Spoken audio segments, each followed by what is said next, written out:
So if you're looking into buying your first house, stick around because I'm gonna teach you 5 tips that you need to know before you start hunting for your new place. Hello guys, this is Hector again, and this is Business Mind. Here we talk about different topics related to money, wealth, and financial independence. If you're into that good stuff, welcome to the channel. Whether you're trying to get into the real estate market or just simply trying to provide more housing security for you and your family, there are many benefits of owning real estate.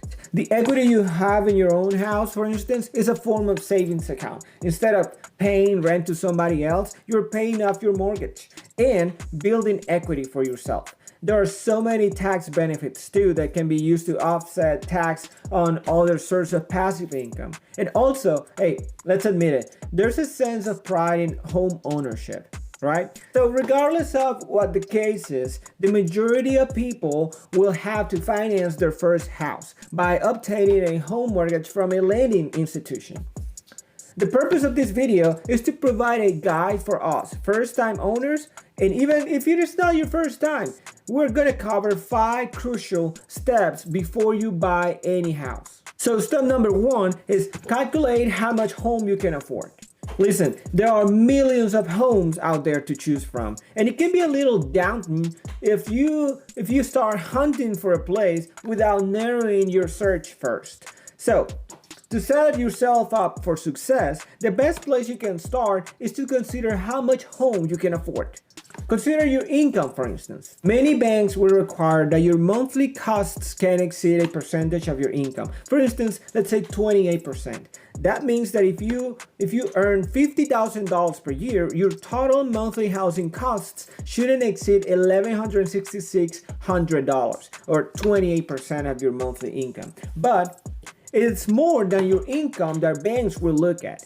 In addition to your income, if you have recurring debts, for instance, the total monthly payment on the existing debts plus the new payment on your new mortgage might not be allowed to exceed a certain threshold. A 41% threshold is very common, for instance. That would mean that if you're planning on paying a mortgage of $1,600 a month, your other monthly debt payments cannot exceed $541. That is because 541 plus 1166, that will bring your monthly debt payment around $1,700, I think, or equal to 41% of your total income. So you can use any mortgage calculator online, or put it just simply, someone who makes around $50,000 before taxes should probably target a home of around $250,000 or no more than 5 times their annual salary. All right, so moving on to tip number 2, compare down payment options.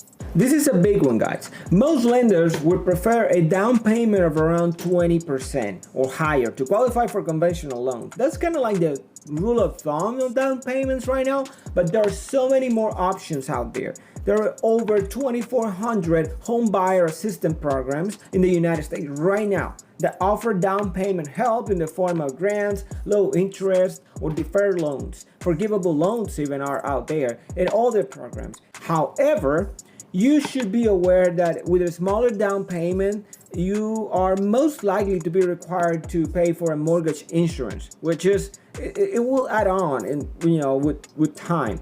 And your loan application will be subject also to great scrutiny. So be aware of that. Here are several loan types that allow for a smaller down payment amount. The VA, for instance, eligible veteran.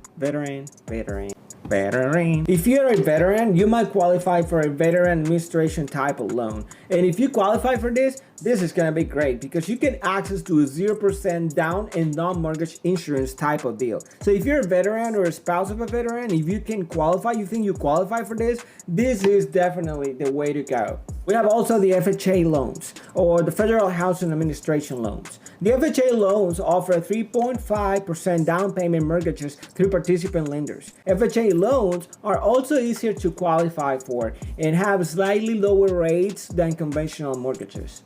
GSE-backed loans. These are Fannie Mae and Freddie Mac loans, and they're both currently offering or ensuring 90% loan-to-value loans. That enables lenders to offer a 3% down payment mortgage to qualified buyers. We also have the USDA, home buyer or rural,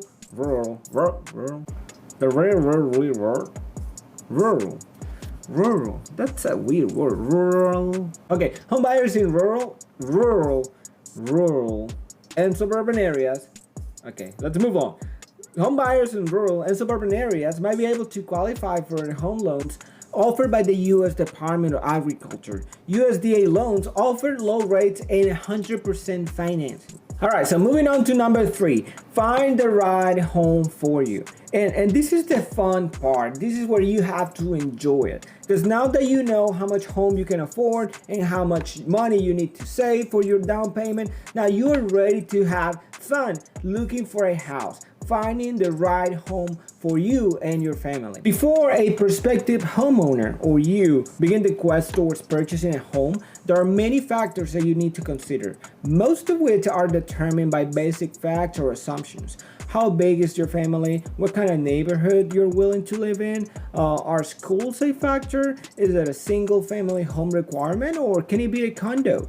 I mean, there's so many options. But for some home buyers, living in a specific neighborhood can take precedence above everything else. Whereas for others, the home itself is more important. In a perfect world, you'd be finding a ideal home in a perfect neighborhood at a price point that you can afford. But realistically, most people will have to make some compromises. So make a list of the features you want in your house, in your home. The number of bedrooms, is it a fenced yard required, granite countertops, or a garage?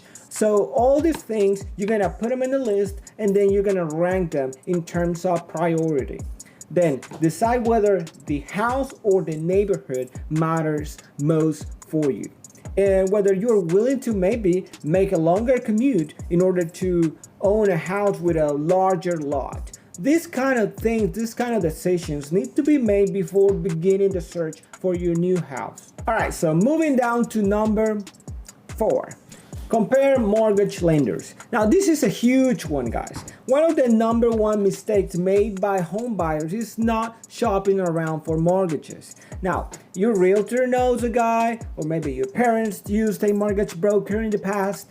Don't fall for this trap. It can take a little bit of time, maybe some longer, but hey, you are going to have this mortgage and you're going to be paying this mortgage for the next 30 years probably. So it's really worthy to invest a little bit more of time shopping for a mortgage. Also, do not assume that you can shop one mortgage lender today and the other one next week. I mean, you could, but you got to be aware of something. There is market volatility in the mortgage market. So if you really want to lock in your mortgage rate, you got to be ready to sit down and get some contacts, get some banks contacted in the same day or in the very short window of time. So if you do this, odds are that you can lock in your rates for a while. Now, down to point number 5, get pre-qualified. By this point, you should have a pretty darn good idea what kind of house you're looking for and what kind of neighborhood you'd like to live in. Also, you should have a good idea of how much money you have saved for a down payment, which in turn will determine what kind of loan you should be pursuing. If you have compared a few rates, you should be able to request for a pre-qualification letter. So I was watching this video of Graham Stephan, which, by the way, after watching through all this video and hitting that like button, I would recommend you go ahead and go to his channel and watch the video because it was so helpful to me. So he was mentioning, he's a realtor, by the way, and he's making a lot of money on YouTube. So he was mentioning how important it is to have the cash ready to close a deal. Like in a real estate market, it's so competitive and it's so volatile that the same deal you have right now in the morning might be expired or might be gone by the afternoon. Like somebody can literally just come, talk to the seller and get that deal closed, and you'll be, you know, just there. So just Being able to show a letter of pre-qualification will show the seller that you are ready and willing to negotiate terms on that house, on that piece of real estate, and ready, serious, getting it right there. I think that is so important because after all this work that you have done already to searching for your house, narrowing down the features you want, looking and shopping for different lenders and mortgages, I think it's just fair that you should be able to go ahead and find a good deal and have all the weapons and all the tools to buy that deal and take advantage of it. So that's the last one, guys. All right, let's just quickly summarize what we have learned today. Let me list them for you. The first one, make sure you calculate how much home you can afford. Remember to take into account your income and other recurring debts, right? So the second one, compare different down payment options. Remember that 20% is kind of like the rule of thumb, but there's so many options out there that they can put your down payment down to 0%. But there's so many other options, so just please be diligent and go ahead and find the right option for you. Now, the third one, find the right home for you and your family. And the fourth one, shop around for mortgages. Just go ahead and put them against the wall and tell them that you have more options, so you'll find the best deal for you.